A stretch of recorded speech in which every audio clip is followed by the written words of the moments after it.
오늘 우리에게 주신 하나님 말씀 신약 성경 골로새서 3장 15절에서 17절까지를 우리 함께 일어서서 받들어 읽겠습니다. 한 목소리로 받들어 읽겠습니다. 시작. 그리스도의 평강이 너희 마음을 주장하게 하라. 너희는 평강을 위하여 한 몸으로 부르심을 받았나니 너희는 또한 감사하는 자가 되라. 그리스도의 말씀이 너희 속에 풍성히 거하여 모든 지혜로 피차 가르치며 권면하고 시와 찬송과 신령한 노래를 부르며 감사하는 마음으로 하나님을 찬양하고 또 무엇을 하든지 말에나 일에나 다 주 예수의 이름으로 하고 그를 힘입어 하나님 아버지께 감사하라.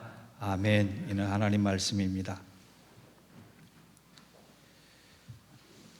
어느 집에서 엄마가 4살짜리 아이한테 우리 가정예배 같이 드리렴 그렇게 물어봤더니 아이가 성경책 대신에 노트북을 들고 왔다, 그런 얘기를 보았습니다. 이제 아이들에게 예배란 영상으로 하나님을 만나는 일로 이해되기 시작했습니다. 예배를 놓치지 않는다라고 하는 차원에서는 다행스러운 일이지만 또 한편으로 보면 예배의 본질을 우리가 잃어버리고 있지 않나, 이런 생각을 합니다. 성경에 보면 예배에서 본질을 잃어버리면 헛된 죄사라 그랬어요. 마찬가지로 우리가 열심히 신앙생활을 하면서도 신앙의 본질에 충실할 수 있어야 하는데, 신앙의 본질 중에 가장 중요한 요소, 그것을 꼽으라 그러면 저는 감사를 꼽겠습니다. 지금까지 우리는 성령의 9가지 열매를 쭉 살펴보고 있는데, 오늘은 특별히 다음 주일날 연합예배 때문에 제가 메시지를 전하지 않아서 사랑하는 여러분과 감사에 대한 말씀을 함께 좀 나누기를 원합니다. 우리가 살펴보고 있는 성령의 9가지 열매, 즉 사랑과 희락과 화평과 오래 참음과 자비와 양성과 충성과 온유와 절제 다음에 한 가지를 더 집어넣어서 10가지를 채우라 그러면 저는 주저없이 감사를 이야기할 것입니다. 믿음과 소망과 사랑, 그 중에 제일은 사랑이라는 말씀에 한 가지만을 더하라 그러면 저는 지체 없이 믿음과 소망과 사랑, 그리고 감사, 그 중에 제일은 사랑이라, 이렇게 고백하고 싶습니다. 우리가 생각하기에 흔히들 우리는 감사를 결과로 이해를 해서 어떤 결과가 나에게 좋은 결론으로 맺어질 때 감사할 수 있다 생각합니다만, 신앙의 본질 가운데 감사는 결과가 아니라 원인입니다. 감사는 끝을 보고 하는 것이 아니라 감사는 시작할 수 있는 힘이 되는 거예요. 그래서 행복하기 때문에 감사하는 것이 아니라 감사하기 때문에 행복한 존재가 되는 게 그리스도예요. 복을 받았기 때문에 감사하는 것이 아니라 감사하기 때문에 복을 받고 누릴 수 있는 존재가 바로 그리스도인이라는 얘기. 감사하는 사람이 누리는 기쁨, 이건 분명히 존재합니다. 그런데 그것은 불평하는 사람은 절대로 알 수 없는 비밀이에요. 감사는 곧 하늘의 창고를 여는 열쇠이며 이 땅의 문제를 푸는 아주 좋은 실말입니다. 그러므로 여러분, 무엇보다 감사를 신앙의 본질로 삼고 그 신앙의 본질이 여러분의 튼튼한 견고한 삶의 디딤돌이 될 수 있기를 주의 이름으로 축원합니다. 그런 의미에서 오늘은 감사가 가지는 힘, 감사가 가지는 능력이 무엇인가를 우리가 3가지로 좀 살펴봤으면 좋겠습니다. 왜 감사가 우리에게 힘이 되고 능력이 되느냐? 첫째로, 감사는 고달프고 황폐해진 우리 마음을 다스리기 때문에 그렇습니다. 15절을 함께 보겠습니다. 그리스도의 평강이 너희 마음을 주장하게 하라. 너희는 평강을 위하여 한 몸으로 부르심을 받았나니 너희는 또한 감사하는 자가 되라. 오늘 본문 말씀에 따르면 마음은 우리가 스스로 주장하는 데 따라서 달라진다라고 얘기해요. 어떤 교회에 나이 드신 권사님 한 분이 계시는데, 그 권사님은 교회에 올 때 헌금 봉투를 2개를 준비해서 온다 그럽니다.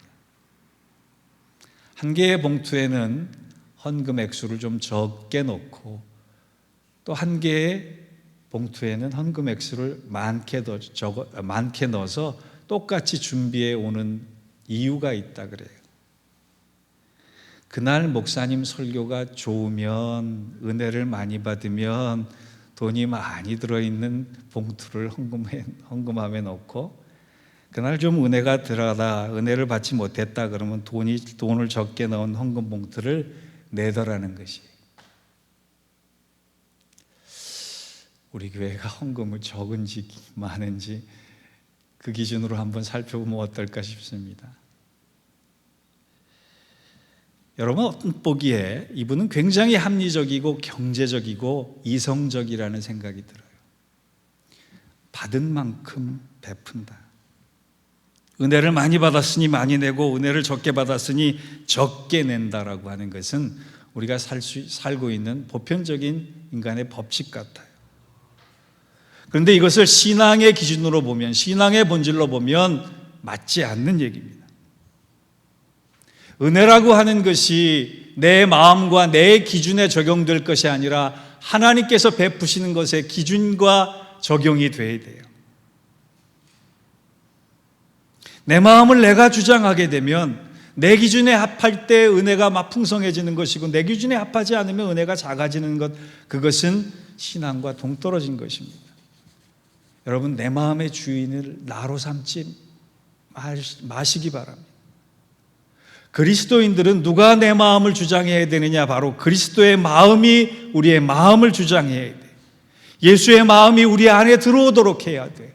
그래야지 상황에 휘둘리지 않고 평강을 이루게 되는데, 오늘 본문 15절에 보니까 평강의 시작은 감사라 그러는 거예요. 감사하게 될 때 내 마음에 그리스도의 마음이 들어와서 그 마음이 그리스도가 내 마음을 주장하고 그리스도가 내 마음을 주장하면 상황에 따라서 변하는 것이 아니라 상황과 상관없이 내 마음에는 평강해진다. 여러분, 감사의 반대말이 뭔지 아세요? 제가 우리 교인들 단톡방에는 한번 글을 올렸습니다만, 감사의 반대말은 불평과 원망이 아니에요. 당연한 것으로 여기는 것이 감사의 반대말입니다. 예수 처음 믿는 순간을 생각해 보세요. 얼마나 감격스럽고 감동스럽고 감사가 넘쳤습니까? 그런데 시간이 지나면서 감동과 감사를 당연히 여기며 복음으로 누릴 수 있는 은혜가, 감사하는 마음이 사라진다는 거예요. 사랑하는 성도 여러분, 어렵고 힘든 삶을 살 때 내 마음으로 그 상황을 보려고 하지 말고 그리스도의 마음으로 감사의 기준을 가지고, 감사가 넘치는 마음을 가지고 감사하는 상황을 살아갈 때 상황에 휘둘리지 않고 평강을 맛보실 것입니다. 따지지 말고 감사해 보는 시간을 맞이하시기 바랍니다. 무조건 감사하기로 결단해 보시기 바랍니다. 그러면 여러분의 마음과 삶이 달라질 것입니다. 우리 함께 이렇게 했으면 좋겠습니다. 좋은 일에는 축제 감사, 나쁜 일에는 초월 감사, 작은 일에는 확대 감사, 실패에는 오뚜기 감사, 평범한 일에는 일상 감사를 통해 상황에 휘둘리지 않고 그리스도의 평강으로 지배받는 저와 여러분의 심령 되시기를 주의 이름으로 축원합니다. 두 번째, 감사의 힘은요, 우리가 환경에 지배당하지 않기 때문에 그렇습니다. 16절을 보겠습니다.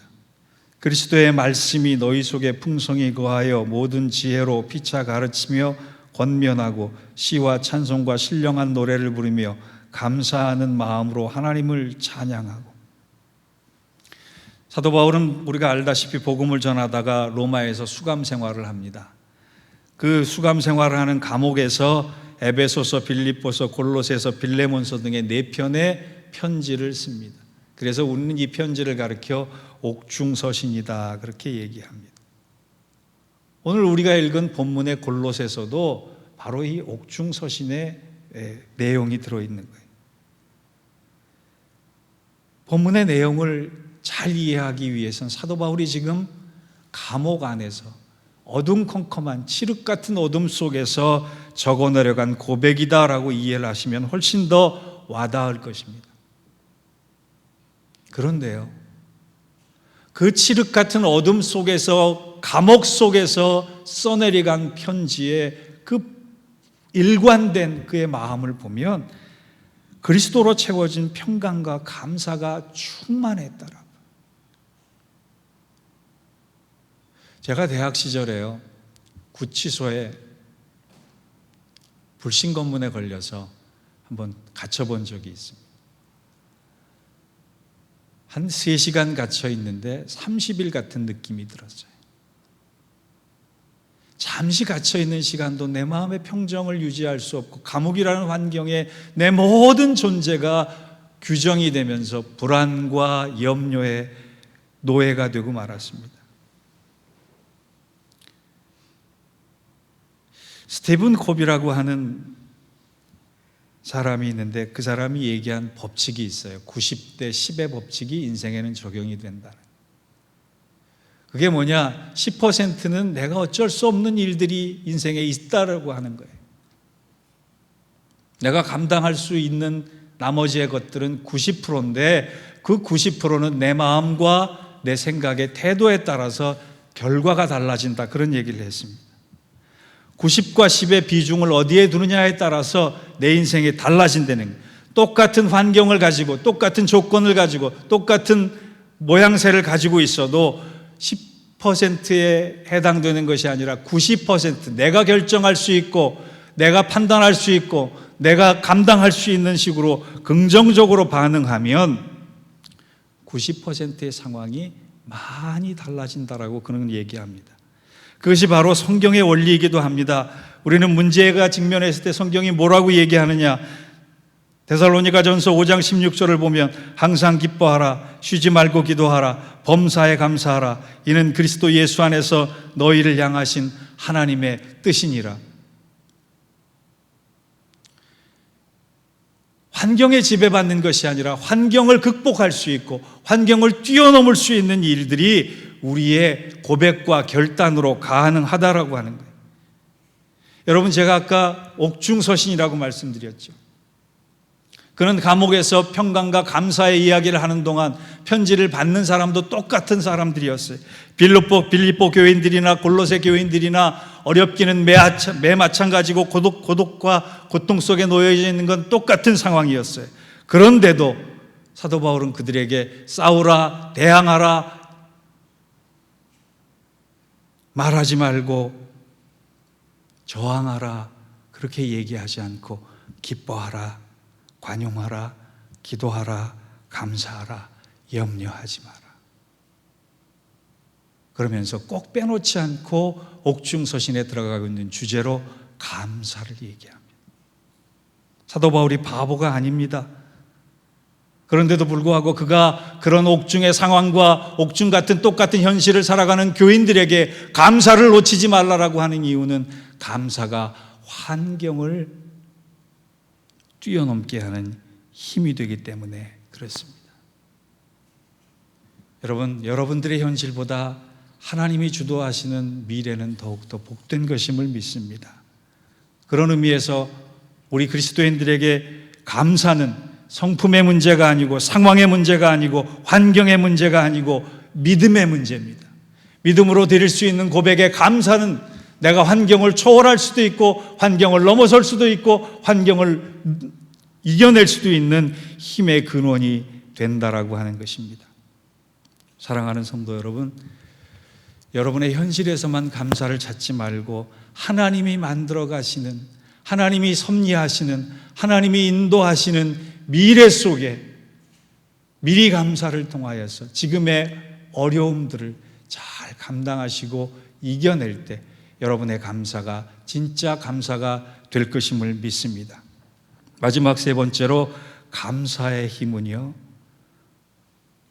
표현할수록 더 큰 복을 받게 된다라고 하는 것이. 17절을 보겠습니다. 우리 한번 같이 읽어볼까요? 시작. 또 무엇을 하든지 말에나 일에나 다 주 예수의 이름으로 하고 그를 힘입어 하나님 아버지께 감사하라. 신약 성경에는 은혜 위에 은혜라는 단어가 나옵니다. 마찬가지로 감사 위에 감사가 더해진다라고 하는 표현도 맞을 것 같아요. 우리는 감사를 위해 노력해야 돼요. 감사는 절로 되는 것이 아닙니다. 감사는 인정이고 인식이고 훈련이고 고백입니다. 그리고 표현입니다. 건강해지려면 건강을 연습해야 되듯이 감사가 익숙해지려면 감사를 훈련하고 표현해야 됩니다. 여러분, 감사절기에 두 가지 훈련을 꼭 하십시오. 하나는 작은 일부터 감사하는 훈련을 하십시오. 그리고 두 번째로 구체적으로 감사를 표현하시기 바랍니다. 고린도전서 1장 4절을 보면 그리스도 예수 안에서 너희에게 주신 하나님의 은혜로 말미암아 내가 너희를 위하여 항상 하나님께 감사하노니. 사도 바울은요, 그냥 하나님 감사합니다 그러지 않고 꼭 감사를 표현할 때 제목을 달고 이유를 달았어요. 그래서 빌립보서 1장 3절을 보면 이런 말씀이 있습니다. 내가 너희를 생각할 때마다 나의 하나님께 감사하며, 너희 때문에 감사하며, 너희 믿음 때문에 감사하며, 너희 고백 때문에 감사하며, 너희가 감당하는 이 삶 때문에 감사하며, 작은 일부터 구체적인 일까지 감사를 인식하고 인정하고 표현하고 하나님 앞에 훈련했습니다. 여러분, 감사는요, 느끼기만 하지 마시고 표현하실 줄 아셔야 해요. 감사는 인정하는 차원뿐만이 아니라 작은 일부터 품어서 큰 일까지 고백할 때 그 감사가 여러분 안에 축복의 통로가 되는 것입니다. 저는 영국의 유명한 설교가 윌리엄 쌩스터라고 하는 목사님을 좋아합니다. 그의 설교는 많은 사람의 사랑을 받았습니다. 그런데 그가 목회를 할 때 갑자기 근육이 마비가 되고 또 몸에 통증을 느끼는 루게릭병에 걸렸음을 알게 됐습니다. 성도들에게 이 사실을 어떻게 고백할까, 전할까 고민하다가 그 주일날, 진단받은 주일날 설교를 통해서 그는 이렇게 4가지 결심을 고백하고 감사합니다. 나는 내 투병 기간이 얼마나 될지는 모르지만, 나에게 닥친 고난의 끝이 언제일지는 모르지만, 이 병도 하나님이 주셨다고 생각을 하고 우선 감사하며 4가지 결심을 여러분과 나눌까 합니다. 이렇게 설교를 했어요. 그러면서 그 4가지 말씀을 이렇게 정리했습니다. I will never complain. 나는 결코 내 상황 때문에 불평하지 않겠습니다. 두 번째, I will keep the home bright. 나는 나의 가정과 내가 머문 장소를 항상 밝게 유지하기 위해서 애쓰겠습니다. 자기 때문에 성도들이, 자기 때문에 가족들이 우울해지기를 원치 않고 항상 웃음을 잃지 않겠다라고 하는. 그리고 3번째 결심을 이렇게 고백합니다. I will count my blessings. 나는 항상 내가 받은 하나님의 축복을 계산하겠습니다. 그것을 세보겠습니다. 그리고 감사하겠습니다. 그리고 마지막 4번째로 I will try to turn it to blessings again. 지금의 시련이 나에게 축복이 되도록 항상 기도하겠습니다.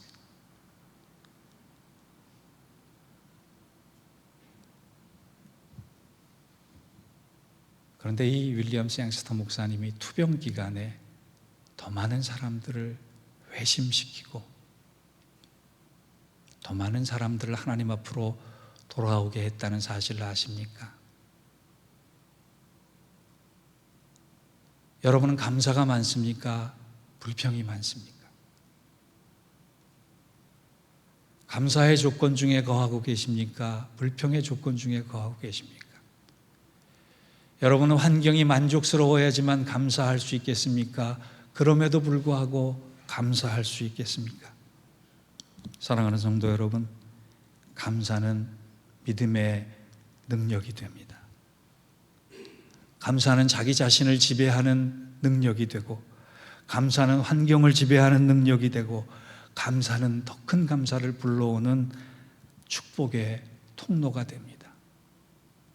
그래서 하나님은 우리에게 잊지 말고 감사하라고 명령하신 것입니다. 드릴 수 없는 감사의 조건과 환경 속에 감사를 찾아 드릴 때 하나님은 그 감사의 고백을 잊지 않고 더 큰 감사로 여러분의 삶을 인도해 주실 것입니다. 그 인도와 섭리와 확신이, 그리고 그 감사의 제목이 오늘 이 코로나 상황에서 힘들지만 그럼에도 불구하고 감사하는 우리들에게 넘치게 임할 것을 주의 이름으로 축원합니다. 기도하겠습니다. 하나님 아버지, 감사는 결과가 아니라 우리의 시작이 되기를 원합니다. 행복하기 때문에 감사하는 것이 아니라 감사하기 때문에 주 안에서 행복해짐을 믿습니다. 복을 받았기 때문에 감사할 것이 아니라 감사하기 때문에 이 땅의 복과 하늘의 복을 받을 수 있는 저희들 되게 하여 주옵소서. 우리가 어려운 가운데서도 드리는 하나님을 향한 감사를 통하여 하늘의 창고가 열려지게 하시고 이 땅의 문제가 풀려질 수 있는 놀라운 은혜를 허락받게 하여 주옵소서. 감사하는 사람 되겠습니다. 예수님의 이름으로 기도하옵나이다. 아멘.